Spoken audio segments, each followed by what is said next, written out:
PM Narendra Modi के पश्चिम बंगाल दौरे का आज दूसरा दिन।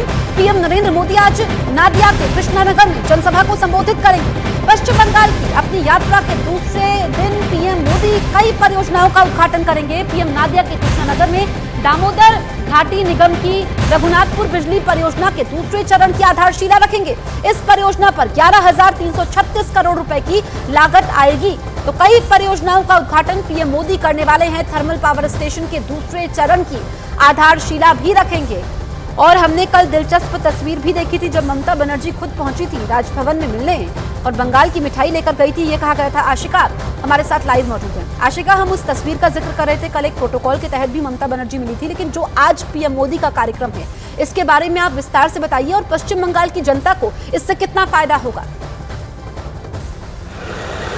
देखिए, फिलहाल मैं राजभवन के सामने हूँ, तस्वीरें दिखाने की कोशिश करूंगी। प्रधानमंत्री यहीं पर रुके हुए हैं, रात्रि विश्राम किया और इसी हफ्ते जब 6 तारीख को कार्यक्रम होगा उसके पहले भी 5 को लौटेंगे, यहीं रात्रि विश्राम करेंगे।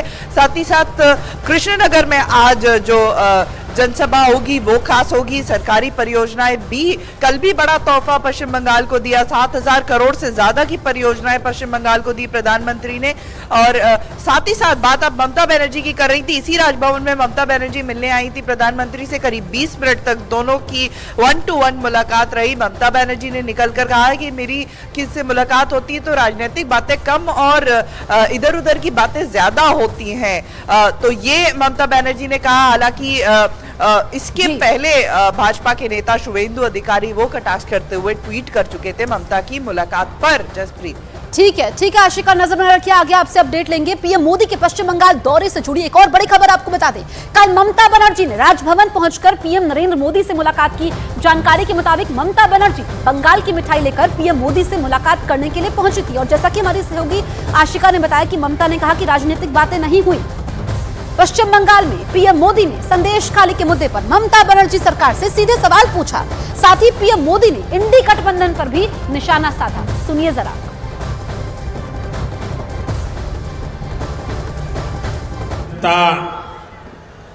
यहाँ के मुख्यमंत्री दीदी से पूछ रही है, क्या कुछ लोगों का वोट आपके लिए संदेश खाली की पीड़ित महिलाओं से भी ज्यादा अहम हो गया है?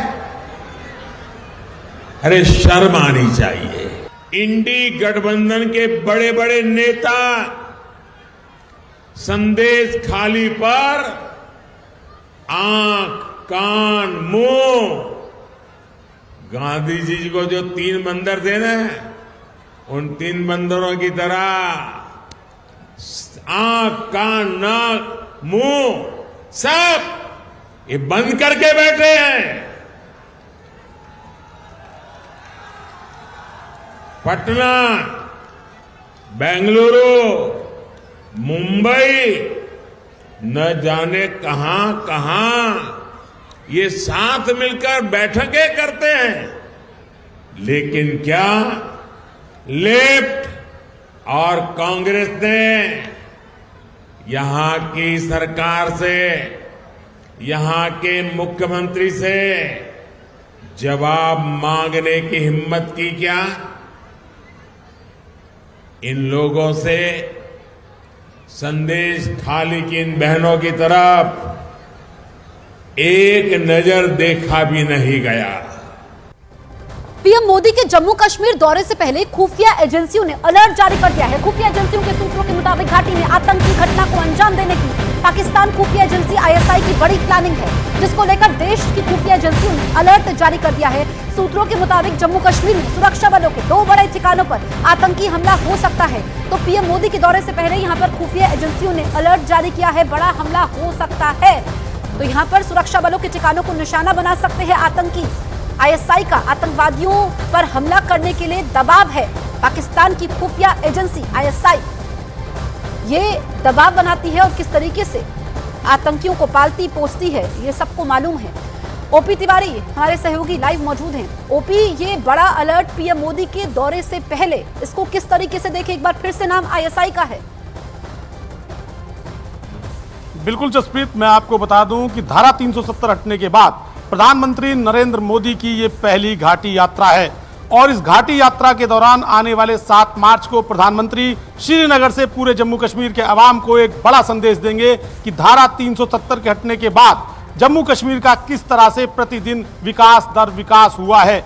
और यही बात पाकिस्तानी खुफिया एजेंसी ISI को पच नहीं रही है, क्योंकि धारा 370 हटने के बाद जहां का जम्मू कश्मीर में एक तरफ विकास हुआ है, वहीं उसके आतंकवादियों को अब जम्मू कश्मीर के स्थानीय लोग अपने यहाँ शरण नहीं दे रहे हैं और अब स्थानीय निवासी आतंकवादियों के बारे में सुरक्षा बलों को पूरी तरह से सूचनाएं दे रहे हैं। लिहाजा ISI चाहती है कि प्रधानमंत्री नरेंद्र मोदी की यात्रा के पहले, उसके दौरान या उसके बाद जम्मू कश्मीर में कुछ ऐसे बड़े आतंकी हमले किए जाएं जिसकी गूंज पूरे विश्व में सुनाई दे और साथ ही जम्मू कश्मीर के अवाम में एक आतंक पैदा किया जाए कि पाकिस्तानी खुफिया एजेंसी ISI अभी भी सक्रिय है और आतंकवादी संगठन उसके लिए जम्मू कश्मीर में कुछ भी कर सकते हैं। लिहाजा पाकिस्तानी खुफिया एजेंसी ने ये अपना नापाक प्लान बनाया है जिसके चलते ये साजिश रची गई है। जी जसप्रीत। बिल्कुल ओपी, और हमने देखा कि धारा 370 हटी है। अगर पिछले कुछ समय में हम देखें तो वहां पर लाल चौक के पास क्रिकेट खेलते हुए नजर आते हैं लोग, वहां पर चहलकदमी होती है, माहौल को खराब करने की कोशिश है आतंकियों की।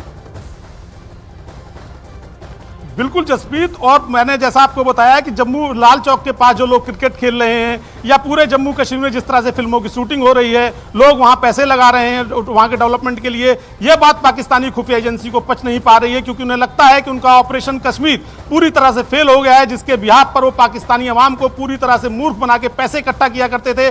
पाकिस्तानी फौज की पूरी प्लानिंग नाकाम हो गई है और इसी नाकामी को छुपाने के लिए अब पाकिस्तानी खुफिया एजेंसी चाहती है कि जम्मू कश्मीर का जो वहां पर चैनो अवाम है उसमें एक बार फिर वो साजिश रच रही है जिससे वहां के चैन अवाम को उनके सुकून को छीना जा सके। और यही कारण है कि जम्मू कश्मीर समेत अनेक स्थानों पर फिर से आतंकियों की साजिश यहां पर कामयाब नहीं होगी, नापाक साजिश है। बढ़ते हैं आगे। बेंगलुरु धमाके पर जांच एजेंसियों ने बड़ा दावा कर दिया है।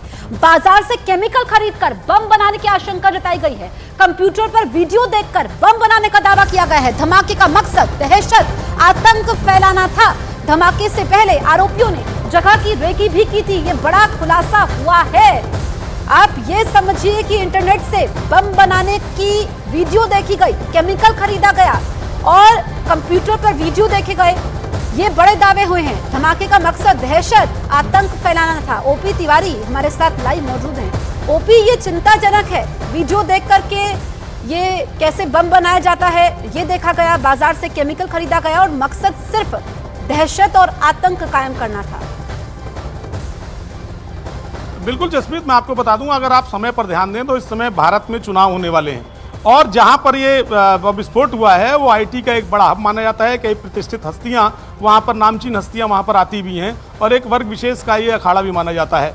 लिहाजा ऐसे समय पर वहां धमाका किया गया है पूरी सोची समझी प्लानिंग के तहत। अभी तक जो जांच एजेंसियों के हाथ आरंभिक तथ्य मिले हैं उसके मुताबिक इस जगह की रैकी की गई होगी और रैकी के बाद उस स्थान को हमलावर ने चुना होगा, क्योंकि उसे पता था यहाँ पर लोग केवल हाथ धोने आते हैं और कोई यहाँ पर ज्यादा ध्यान नहीं देगा। लिहाजा उसने वहां अपनी ID रखी। दूसरी बात, उसे पता था यहाँ CCTV कैमरे लगे हुए हैं, लिहाजा उसने अपने चेहरे को और अपनी आइडेंटिटी को पूरी तरह से छुपाने की कोशिश की। और सबसे महत्वपूर्ण बात कि ID के अंदर जो विस्फोटक मिले हैं वो बाजार में वो केमिकल सामान्य तौर पर आसानी से उपलब्ध है। यानी पूरी तरह से एक सोची समझी साजिश के तहत वहां आतंक फैलाने की कोशिश की गई, लोगों को निशाना बनाने की कोशिश की गई, वो भी ऐसे समय में